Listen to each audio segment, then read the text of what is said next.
بسم اللہ الرحمن الرحیم الحمد للہ والصلاة علی اہلہ اما بعد۔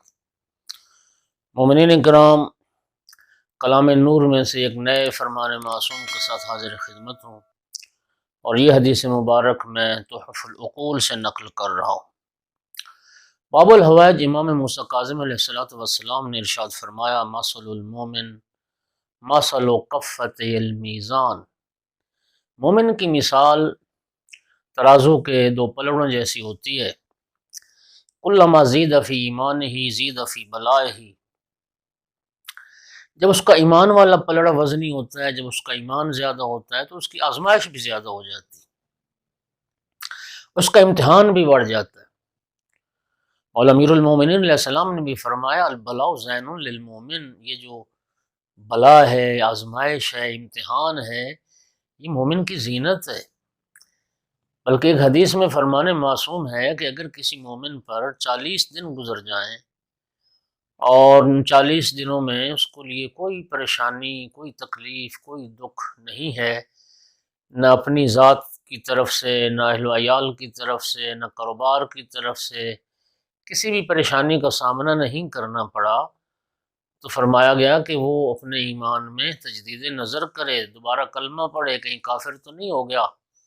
اس لیے کہ البلاء زین للمومن، یہ بلا، آزمائش مومن کے لیے زینت ہے۔ امام محمد باقر علیہ السلام کی خدمت میں ایک شخص حاضر ہوتا ہے اور عرض کرتا ہے: واللہ انی لاحبکم اہل البیت، خدا کی قسم میں آپ اہل بیت سے بڑی محبت کرتا ہوں۔ اب امام باقر علیہ السلام کا جواب اس نے یہ نہیں فرمایا کہ انشاءاللہ عاقبت بالخیر ہوگی، حالانکہ عاقبت بالخیر ہے محب اہل بیت کی، لیکن امام نے اس کو یہ نہیں فرمایا کہ تم ہمارے ساتھ معشور ہوگے، حالانکہ انشاءاللہ محبت اہل بیت سے رکھنے والا اہل بیت کے ساتھ ہی معشور ہوگا۔ لیکن اس کو امام نے کیا جواب دیا جب اس نے کہا کہ میں اہل بیت سے، آپ اہل بیت سے محبت کرتا ہوں؟ آقا نے فرمایا: فاتخذ للبلاء جلبابا، اگر ہم سے محبت کرتے ہو تو پھر آزمائش کے لیے تیار ہو جاؤ، امتحان کے لیے تیار ہو جاؤ۔ یاد رکھیے، الدنیا سجن المومن، یہ دنیا مومن کے لیے قید خانہ ہے، یہ دنیا دار بلا ہے، یہ دنیا آزمائش کا گھر ہے۔